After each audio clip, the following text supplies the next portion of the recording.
Jagadguru doctor Pitamaha Patriji அவர்களுக்கும் திவ்யாத்ம சுரூபர்களாகிய உங்கள் அனைவருக்கும் கூட எமது இதயம் கனிந்த வணக்கத்தினை தெரிவித்துக் கொள்கிறேன் மாஸ்டர்ஸ். இன்னைக்கு நாம 116 மகரிஷிகள் என்ற தலைப்புல இன்னைக்கு நாம பார்க்க இருக்கிறது யாருன்னா வாமதேவ மகரிஷி. இவர் பாத்தீங்கன்னா கௌதம மகரிஷி, அதாவது சப்த மகரிஷிகள்ல ஒருவர். அந்த கௌதம மகரிஷியின் புதல்வன் தான் வாமதேவ மகரிஷி. வாமதேவ மகரிஷி அவரு தன்னுடைய தாயின் கர்ப்பத்துல இருக்கும்போது அவரு தாய்கிட்ட பேசுறாரு, நான் அந்த கர்ப்பத்துல இருந்து, அதாவது வயிற்றுல இருந்து பிறக்கிறதுக்கு விரும்பல, நான் பாஷ்யத்துல இருந்து பிறக்கிறதுக்கு விரும்புறேன் அப்படின்னு சொல்றாரு. இதை கேட்ட அந்த தாய் ரொம்ப வருத்தப்படுறாங்க. ஏன்னா அவங்க உணர்றாங்க, தனது வயிற்றில் இருக்கும் குழந்தை இந்த மாதிரி ஒரு பேசுது, இந்த மாதிரி ஒரு உணர்வு அவங்க உணர்றாங்க. அவங்க என்ன பண்ணாங்க, ரொம்ப வருத்தம் அடைகிறாங்க. ஏன்னா குழந்தை இயற்கைக்கு மாறா இது போல கர்ப்பத்திலிருந்து வெளியில வராம, தாயின் வயிற்றிலிருந்து வெளியில வராம பாஷ்யத்திலிருந்து வெளியில வரேங்குது அப்படின்னு சொல்லிட்டு அவங்க என்ன பண்றாங்க, அதிதாங்கிற ஒரு பெண்ணை சந்திக்கிறாங்க. அந்த அதிதா யாருன்னா இந்திரனுடைய தாய். அவங்கள சந்தித்து இது போல எனது குழந்தை இந்த மாதிரி வயிற்றிலிருந்து வெளியில வராம பாஷ்யத்திலிருந்து வெளியில வரேன் அப்படின்ட்டு. பாஷ்யம் அப்படின்னா என்னன்னா கல்லு, அதாவது பாறைன்னு கூட சொல்லலாம்.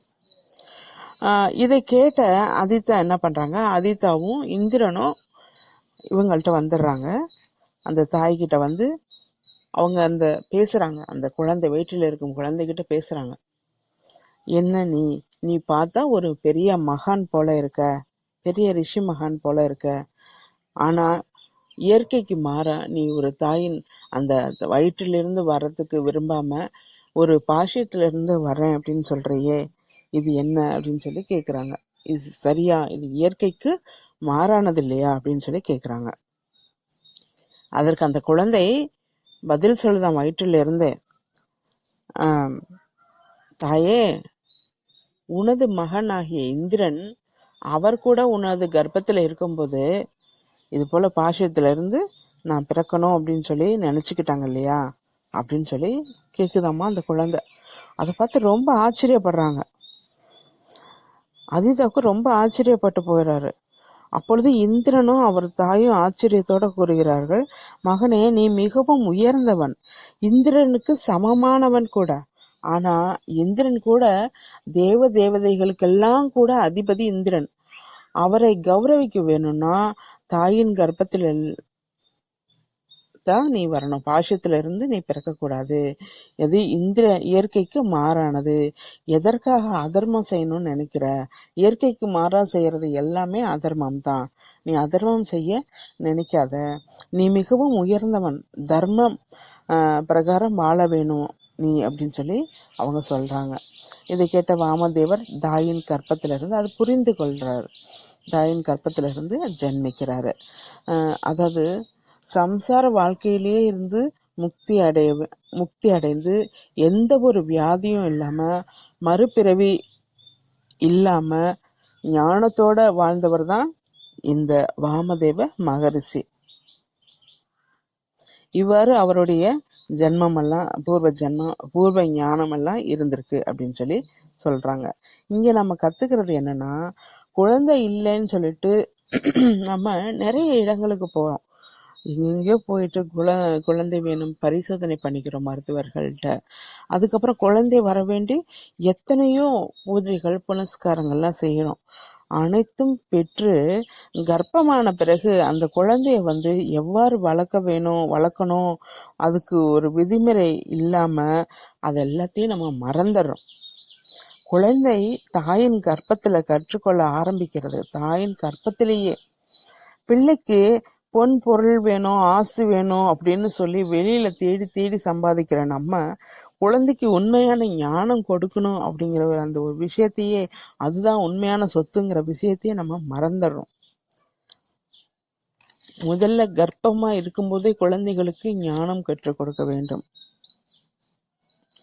சத் சம்பத்தின் மூலம் முக்தி பெற்றதோடு எந்த ஒரு வியாதியும் இல்லாம அப்பதான் அவர்களால வாழ முடியும். பிறவியில்லா பெருநிலையை கூட அடைந்திருக்கிறாரு அவரு. சத் சம்பந்தம் என்றால் என்னன்னா சத்சங்கம். சத்சங்கம்னா என்னன்னா நாம இருக்கக்கூடிய பகுதி எப்பவுமே சத் சங்கத்தோடயே இருக்கணும். எப்பவுமே தீய விஷயங்களை பேசிக்கிட்டு தீயவற்றை யோசிச்சுட்டு இயற்கைக்கு மாற எந்த ஒரு செயல் செய்தாலும் அது அதர்மம் தான். அதர்மத்துல வாழும்போது அது நமக்கு எப்பொழுதுமே பிரச்சனைகள் தான் வரும். அதனால சத் சம்பத்துல தான் வாழணும் அப்படிங்கிற அந்த ஞானம் தெரிந்து கொள்ள வேண்டும் அனைவரும். அது மட்டும் இல்லாம இந்த வாமதேவ மகரிஷி தனது வாழ்க்கையில நிறைய சீடர்களை பெற்றிருந்தாராமா. அது மட்டும் இல்லாம அமரசிவன் போன்று தனது தேகம் முழுவதும் கூட விபூதினை இட்டிருந்தார். நிராசையுடா இருந்தாங்க. ஜடாமுடி வைத்திருந்தாராமா. இவ்வாறு சீடர்களுக்கு ஞானம் போதித்து வந்தார். அது மட்டும் இல்லாம மிக உயர்ந்த மந்திரங்களை நிறைய இந்த உலகத்திற்கு கொடுத்திருக்கிறாரு இந்த வாமதேவ மகரிஷி. வேதங்கள்ல ரிக், யஜுர், சாம, அதர்வன இந்த 4 வேதங்களிலேயும் பாத்தீங்கன்னா 745 வேத மந்திரங்களை கொடுத்திருக்கிறாராமா. நமக்கு கிடைத்த கணக்குப்படி பாத்தீங்கன்னா 745 வேத மந்திரங்களை இந்த உலகிற்கு ரிக், யஜுர், சாம, அதர்வன வேதங்கள்ல கொடுத்திருக்கிறாரு. அது மட்டும் இல்லாம 24 அக்ஷரத்துல காயத்ரி மந்திரத்துல 5வது அக்ஷரத்துல இவரை பத்தி விளக்கம் சொல்லியிருக்காங்க அப்படின்னு சொல்லி காயத்ரி மந்திரத்துல இவரை பற்றி குறிப்பிட்டிருக்காங்க அப்படின்னு சொல்றாங்க. இவ்வாறு பூமியில் சஞ்சாரம் செய்து கொண்டு இருக்கையில ஒரு சமயம் குமாரசுவாமியை சந்தித்து அவரை துதித்து வணங்கி பிரணவ உபதேசம் வழங்கும்படி கேட்கிறாராமா இந்த வாமதேவ மகரிஷி. குமாரசுவாமி பிரணவ உபதேசம் வழங்குவது சிவன் தான். அவருக்கு 5 தலையும் 10 கைகளும் இருக்கு என்றும் மகரிஷியே உனக்கு தெரியாதது ஒண்ணும் இல்ல, ஆனாலும் நீ கேட்டதுனால நான் உனக்கு சொல்றேன். ஓங்காரத்தினை எவ்வாறு ஸ்மரிச்சாலோ எவ்வாறு வக்கரிச்சாலோ போன்ற அனைத்தும் அவரு சொல்றாரு. அது மட்டும் இல்லாம சிவ தத்துவம் எவ்வாறு இருக்க வேண்டும் அப்படின்னு சொல்லிட்டு குரு சீடர்களின் பந்தம் எவ்வாறு இருக்க வேண்டும் போன்ற அனைத்து விஷயங்களும் கூட குமாரசுவாமி இந்த வாமதேவ மகரிஷிக்கு சொல்றாரு. அது மட்டும் இல்லாம மகரிஷியே நீ யாரை தரிசிச்சாலி அப்படின்னாலும்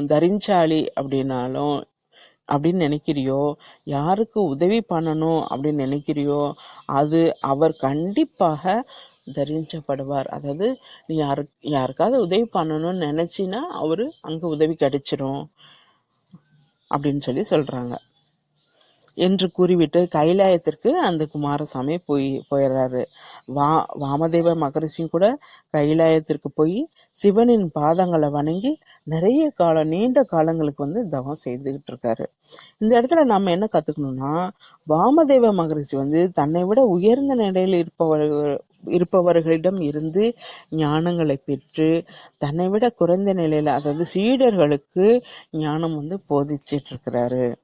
அவ்வாறு அவர் கைலாயத்திற்கு சென்று சாதனை செய்து அங்கதான் சாதனை செஞ்சிட்டு இருக்கிறாரு.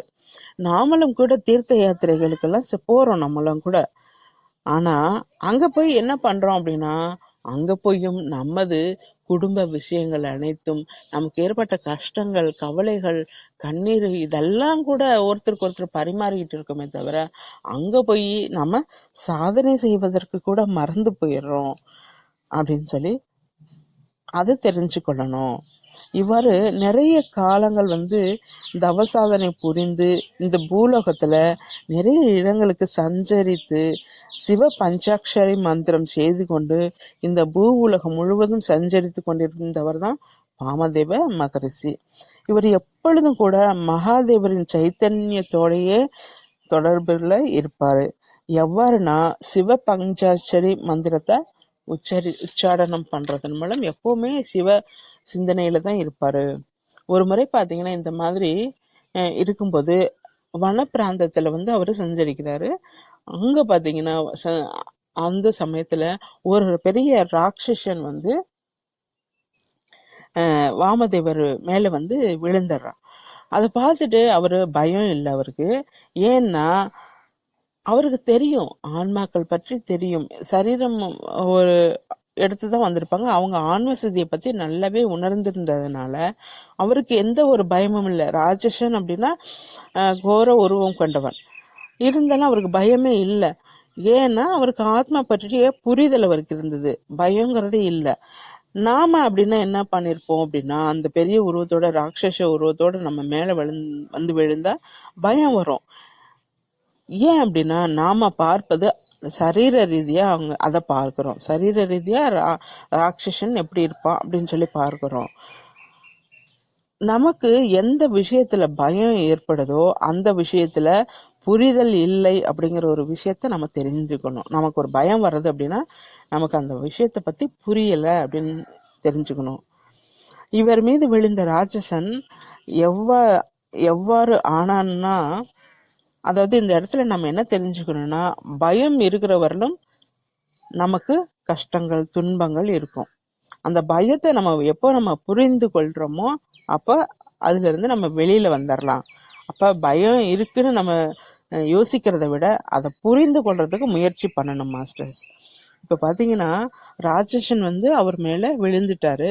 அந்த விழுந்த ராட்சசன் என்ன ஆனா, உடனே ஒரு துருப்பிடித்த இரும்பு சுத்த தங்கமா அனுச்சுன்னா எப்படி இருக்கும் அந்த மாதிரி, அதாவது மானசரோவரில் விழுந்த காகம் ராஜஹம்சவா ஆனா எப்படி இருக்கும், ஒரு அமிர்தம் அருந்திய மனிதன் எவ்வாறு தெய்வமா மாறுறாரோ அந்த மாதிரி ராட்சசன் கூட அவனில் இருக்கும் பாவங்கள் அனைத்தும் கூட கரைந்து அவன் திவ்யத்துவம் பெற்று நிர்மலமான மனதோட மகரிஷியே உனக்கு எனது பணிவான வணக்கங்கள் அப்படின்னு சொல்லி நன்றிகள் பல கோடி சொல்லிட்டு பாதங்களை தொட்டு வணங்கினானா அந்த ராட்சசன்.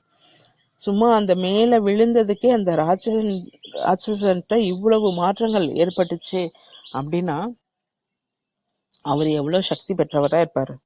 இதுல நாம கத்துக்கிறது என்னன்னா, நாமும் கூட குருவிடம் வரும் வரை நமக்கும் துர்குணங்கள் நிறைய இருக்கும். ராட்சசனுக்கு இருப்பது போல, எப்படி அந்த ராட்சசனுக்கு இருப்பது போல வெளியே நமக்கும் தெரியும். ஆனா எப்போ அந்த சரியான சத்குருவை நம்ம சந்திக்கிறோமோ நம்மகிட்ட இருக்க தீய குணங்கள் அனைத்தும் கூட படிப்படியாக, துர்குணங்கள் அனைத்தும் கூட படிப்படியாக போய் நமக்குள்ள அன்பு, கருணை, தயை போன்ற அற்புதமான குணங்கள் வெளிப்படும். எதற்காக இவ்வாறு விழுந்தாய் என்று ராட்சசனிடம் மகரிஷி கேட்கிறாங்களாமா.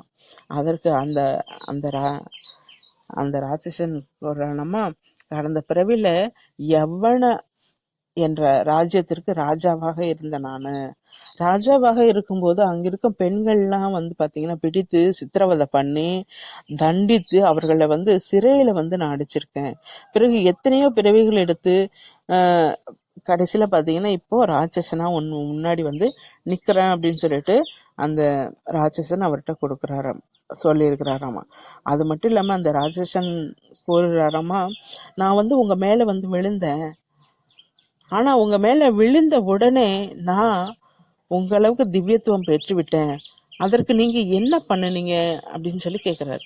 நீங்க என்ன பண்ணுனீங்க? நான் இவ்வளோ பாவங்கள் பண்ணி இவ்வளோ இது ஆகி இன்னைக்கு ராட்சசனா நான் நிக்கிறேன். இருந்தாலும் கூட இவ்வளவு பெரிய பாவங்களும் உங்க மேல பட்ட உடனே எனக்கு திவ்யத்துவம் கிடைச்சிடுச்சு, நீங்க என்ன பண்ணுனீங்க அப்படின்னு சொல்லி அவர் கேக்குறாரு. அதற்கு அந்த மகரிஷி சொல்றாரு, ஸ்ரத்தையோடையும் அன்போடையும் கருணையோடையும் எதையும் எதிர்பார்க்காம நம்ம எந்த ஒரு செயலையும் செஞ்சா அந்த திவ்யத்துவத்தை நம்மளால பெற முடியும் அப்படின்னு சொல்லி சொல்றாரு. இதற்கு பாத்தீங்கன்னா நாம ஒரு உதாரணத்தை பார்ப்போம். நாம ஒரு அன்னதானம் பண்றோம்னு வைங்களேன், ஒரு 100 பேத்துக்கு அன்னதானம் பண்றோம். ஆனா அதே செயல திவ்யாத்மாக்களும் செய்யறாங்க. சாதாரண மனிதராகிய நம்மளும் செய்யறோம், திவ்யாத்மாக்களும் செய்யறாங்க. இதுக்கு இரண்டுக்கும் வேறுபாடு என்னன்னா, இருவரும் ஒரே செயலை தான் செய்யறாங்க. ஆனா சாதாரண மனிதன் என்ன சொல்றான்னா, நான் இத்தனை பேத்துக்கு நான் அன்னதானம் பண்ணியிருக்கேன், இவ்வளவு பேர் சாப்பிட்டு இருக்காங்க, இதனால நான் நல்லா இருப்பேன், என் குடும்பம் நல்லா இருக்கும், இதனால இன்னும் எனக்கு பொருளாதாரம் வரும்னு நினைக்கிறவன் சாதாரண மனிதன். ஆனா திவ்யாத்மாக்கள் அதை பத்தி எதுவுமே நினைக்க மாட்டாங்க. அனைவரும் பசியா இருந்தாங்களா அப்படிங்கிற அந்த ஒரு இது மட்டும் தான் நினைப்பாங்க.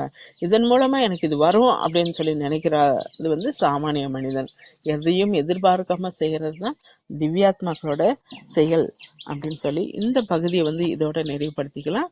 வாமன மகரிஷி தன்னோட வாழ்க்கையில ரொம்ப அற்புதமான அது கர்ப்பத்தில இருந்தே அவர் வந்து சிறந்து விளங்கி இருக்கிறாரு அப்படிங்கிற ஒரு விஷயத்த நம்ம இந்த பகுதியில் தெரிந்துகிட்டோம் மாஸ்டர்ஸ். இதோட நிறைவுபடுத்திக்கிட்டு மீண்டும் ஒரு அற்புதமான விஷயத்தோட சந்திக்கலாம். Thank you masters.